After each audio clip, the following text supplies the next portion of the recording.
Supreme কোর্টে যদি কোনো বিশৃঙ্খলা সৃষ্টি হয়, এটা কিন্তু শুধু সুপ্রিম কোর্টের মর্যাদা নষ্ট হবে না, মানে বিচারপতির মর্যাদা নষ্ট হবে। আমরা যারা সুপ্রিম কোর্টের আইনজীবী দলমত সবারই কিন্তু সম্মানে আঘাত কিন্তু মাননীয় প্রধান বিচারপতি আবুল হোসেন সিদ্ধান্ত নিয়েছেন যে বর্তমান জ্বালানির সংকটের বিবেচনা করে যে ধরেন 2000 লেয়ার আসতে ধরেন 20 লিটার করে তেলে 40,000 লিটার তেল লাগে।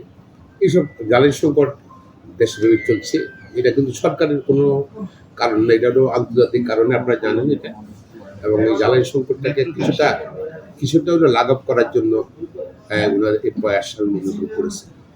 যেহেতু এটা এখন এর মধ্যে আমেরিকা, ইসরায়েল এবং ইরানের যুদ্ধটা অনেকটা একটু আস্তে আস্তে শেষ পথে আছে। তো এটা হয়তো যেটা ওনারা চিন্তা করছিলেন যে যুদ্ধ শেষ হইলে তেল যদি স্বাভাবিক হয় হয়তো ভার্চুয়াল করতে থাকবে, এটা করানোর মতো না, পারমানেন্টলি করতে থাকবে। এটা সাময়িক প্রয়োজন হয়তো ওনারা চিন্তা করছে।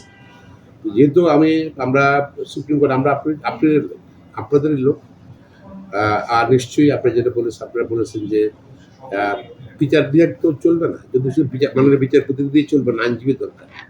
তো সব কিছু বিবেচনা আমরা আশা করি করবেন ওনারা। আমরা আপনাদের এই বক্তব্যটা আমরা আপনার মাননীয় প্রধান বিচারপতি তুলে ধরবো, আর একটু ধৈর্য ধরতে হবে এবং কোয়ালিটি ব্যাপারে সেটা আমরা রেজ করবো। কত বলে ভার্চুয়াল করতে হবে, যেগুলো ধৈর্য ধরতে হবে।